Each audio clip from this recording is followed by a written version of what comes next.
নেপালে কয়েকদিন যাবৎ চরম বিপর্যয় দেখা দিয়েছে। কারণ নেপালের প্রধানমন্ত্রী সহ এবং নেপালে যে আপনার মন্ত্রীরা রয়েছেন তারা মারধর খাচ্ছেন এবং অলরেডি নেপালের প্রধানমন্ত্রী পালিয়ে গেছেন হেলিকপ্টারে করে এবং বিভিন্ন জায়গায় ধ্বংসযজ্ঞ চলছে। এবং এই 2008 সাল পর্যন্ত নেপালে কিন্তু আপনার রাষ্ট্রপতি ছিল। তার পরবর্তী সময়ে ইলেকশনের মাধ্যমে আপনার নেপালে গণতন্ত্র ফিরে আসে। সম্পূর্ণই ক্রেডিট আপনার নেপালি জনগণের জন্য হয়েছে, এটা সম্ভব হয়েছে। কিন্তু এই 2008 থেকে 2025 সাল পর্যন্ত এই যে আপনার প্রধানমন্ত্রী তার দুর্নীতি কর্মকাণ্ডে অতিষ্ঠ হয়ে তরুণ সমাজ সহ সর্বব্যাপী সবাই ঝাঁপিয়ে পড়েছে এই সরকারকে উৎখাতের জন্য। আসলে নেপালের তরুণ প্রজন্ম বর্তমান দেশের স্থিতিশীলতা, কর্মসংস্থান এবং উন্নয়নের জন্য দেশের নেতৃত্ব খুঁজছে এবং অনেকদিন যাবতই খুঁজছে। 2008 থেকে 2025 আপনি দেখেন এদিকে 15 আর 3 18 বছর যাবৎ কিন্তু তারা দেশের কোনো উন্নয়ন পাচ্ছে না।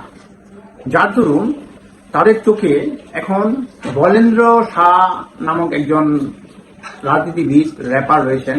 তিনি একজন ভিন্ন ধরনের নেতা, যিনি দুর্নীতিবিরোধী বক্তব্য, বাস্তববাদী দৃষ্টিভঙ্গি এবং সাধারণ মানুষের কথা বলার সাহসিকতার কারণে তিনি জনপ্রিয় হয়ে উঠেছেন। তরুণরা মনে করেন পুরনো রাজনৈতিক দল ও নেতাদের ব্যর্থতা কাটিয়ে উঠতে হলে এমন একজনকে প্রধানমন্ত্রী দরকার, যিনি জনগণের প্রতিনিধি হয়ে কাজ করবেন এবং কোন রাজনৈতিক গোষ্ঠীর স্বার্থে কাজ করবেন না, শুধুমাত্র দেশের স্বার্থে কাজ করবেন। এই বলেন্দ্র শাহ নেপালের একজন জনপ্রিয় রাজনীতিবিদ এবং বর্তমানে কাঠমান্ডুর আপনার মেয়রও ছিলেন, কারণ এখন তো সব ভেঙে গেছে। তিনি মূলত একজন সিভিল ইঞ্জিনিয়ার এবং গ্রাজুয়েট হলেও ইংরেজিতে পড়াশোনা করেছেন এবং তার সাহসিকতা এবং দুর্নীতি বিরোধী অবস্থান, জনগণের সমস্যার প্রতি সরাসরি মনোযোগ দেওয়ার কারণে তিনি মানুষের মনে জায়গা করে নিয়েছেন। তিনি রাজনীতিতে প্রবেশের আগে নেপালের তরুণ সমাজের মধ্যে একজন র্যাপার হিসেবে পরিচিত ছিলেন। তার গানগুলো সমাজের অসঙ্গতি, দুর্নীতি এবং সাধারণ মানুষের যে কষ্টের কথা এগুলো উনি বলতেন আর গানের মাধ্যমে সেগুলা প্রতিফলন ঘটাতেন। এর মাধ্যমে তিনি মানুষ এবং তরুণদের মধ্যে গভীর সংযোগ তৈরি করে ফেলেছেন।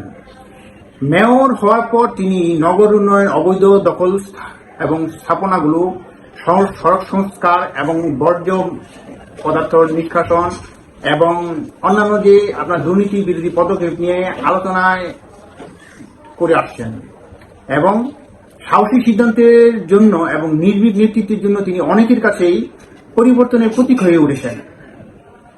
বর্তমানে নেপালের তরুণরা মনে করেন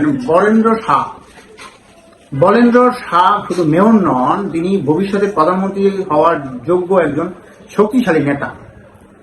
বলেন্দ্র শাহের যে বক্তব্য, সৎ ইমেজ এবং পরিবর্তনের যে প্রতিশ্রুতি নেপালের যুব সমাজকে অনুপ্রাণিত করেছে।